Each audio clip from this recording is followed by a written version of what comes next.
আসসালামু আলাইকুম everyone, welcome back to my another new video.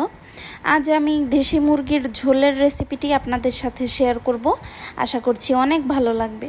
এখানে আমি একটা কড়াই নিয়েছি, সেখানে তেল গরম করে আমি কিছু গোটা গরম মশলা দিয়ে সেখানে 2 কাপের মতো পেঁয়াজ কুচি দিয়েছি।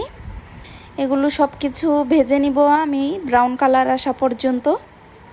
জাস্ট আমি যেভাবে সিম্পলি রান্না করি সেই রেসিপিটি আপনাদের সাথে শেয়ার করছি। আশা করছি আপনাদের অনেক ভালো লাগবে। আমি এখন 4-5টার মতো এলাচ গুঁড়ো করে নিচ্ছি, এতে ফ্লেভারটা ভালো আসে। আর এখন 3 কোয়ার মতো রসুন আমি একটু ছেঁচে দিয়ে দেব। জাস্ট আপনারা চাইলে কুচি করেও দিতে পারেন, কিন্তু এভাবে একটু পিষে দিলে সেটার ফ্লেভারটা অনেক স্ট্রং আসে। এখানে আমি দিয়ে দিচ্ছি সেই তেলের মধ্যেই। এবার আমি পেঁয়াজ, রসুন এবং সব মশলাগুলো একসাথে ভালো করে ভেজে নেব। এ সময় চুলার ফ্লেমটা আমি হাই হিটেই রেখেছি। এই তো আমার পেঁয়াজ, রসুন এবং সব কিছু ব্রাউন কালার হয়ে আসছে, দেখতেই পাচ্ছেন। এবার আমি একে একে করে সব মশলাগুলো দিয়ে দিব। এর আগে যাতে মশলাগুলো পুড়ে না যায় এর জন্য আমি কিছুটা পানি দিয়ে দিচ্ছি। এবার আমি দিয়ে দিব পরিমাণ মতো লবণ।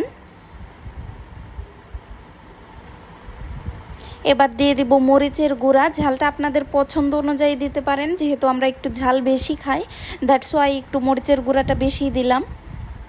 এবার দিয়ে দিব হলুদের গুঁড়া। অ্যান্ড এখন দিয়ে দিব ধনিয়া গুঁড়া।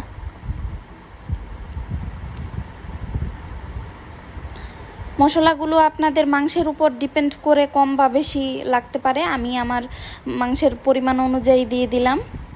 এবার দিয়ে দিব আদা রসুনের পেস্ট। ফার্স্টে একটু রসুন পেস্ট দিয়ে দিলাম, আর এটা ছিল আদা রসুন একসাথে ব্লেন্ড করা, সেটা দিয়ে দিলাম। আর এখন দিয়ে দিব একটু জিরা বাটা। যেহেতু এগুলো ব্লেন্ড করে আমি ডিপ ফ্রিজ করে রাখি, দ্যাটস ওয়াই এরকম দেখতে। দেখুন আমার মশলাগুলো ভালোভাবে কষানো হয়ে গিয়েছে, তেল ছেড়ে গিয়েছে। যখন মশলা থেকে তেলগুলো আলাদা হয়ে যাবে তখনই বুঝতে হবে মশলাটা খুব ভালোভাবে কষানো হয়েছে। এবার আমি মাংসগুলো দিয়ে দিব। এটা ছিল একটা দেশি মোরগের মাংস, একদম দেশি ছিল। আমি খুব ভালো করে পরিষ্কার করে ধুয়ে নিয়েছি। এটা পুরোটাই মোরগের মাংস আমি দিয়ে দিচ্ছি। এখন দিয়ে আমি ভালো করে নাড়াচাড়া দিয়ে ঢেকে দেব। যারা আমার ভিডিওটি দেখছেন তারা অবশ্যই প্লিজ একটা লাইক এবং সাবস্ক্রাইব করে আমার পাশেই থাকবেন। আর যারা ফেসবুক পেজ থেকে দেখছেন তারা অবশ্যই ফেসবুক পেজটি ফলো করে দিবেন। এই তো মাংসে বলক চলে আসছে। এখন আমি দিয়ে দেব দেশি আলু আর মাংসের যে মুরগের যে কলিজাটা ছিল এটা লাস্টে দিতে হয়, দ্যাটস ওয়াই আমি আলুর সাথেই দিলাম। আজকে দেশি আলু দিয়ে আমি দেশি মোরগের ঝোল করব। ভাবলাম রান্নাটি আপনাদের সাথে শেয়ার করি। রান্না করতে করতে চুলাটা একটু মেসি হয়ে গিয়েছে, দ্যাটস ওয়াই একটু মুছে নিলাম। আমার রান্না প্রায় শেষের দিকেই হয়ে এসেছে।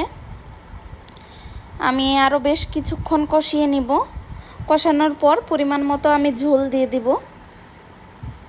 আপনারা চাইলে শুধু কষিয়েও এটা খেতে পারেন, বাট আমি আজকে ঝোল রান্না করতেছি, দ্যাটস ওয়াই পরিমাণ মতো একটু ঝোল দিয়ে দিলাম। এবার আলু আর মাংস সিদ্ধ হওয়া পর্যন্ত আমি ভালোভাবে জাল করে নেব। মিডিয়াম আঁচে আমি জাল দিয়ে নিয়েছি। নামানোর লাস্ট মুহূর্তে আমি একটু ভাজা জিরা গুঁড়া দিয়ে দিব, এতে ফ্লেভারটা অনেক ভালো আসে এবং খেতেও মজা লাগে। So here is the final look of my curry. আশা করছি আপনাদের ভিডিওটি অনেক ভালো লাগবে। ভালো লাগলে প্লিজ আমার পাশেই থাকবেন।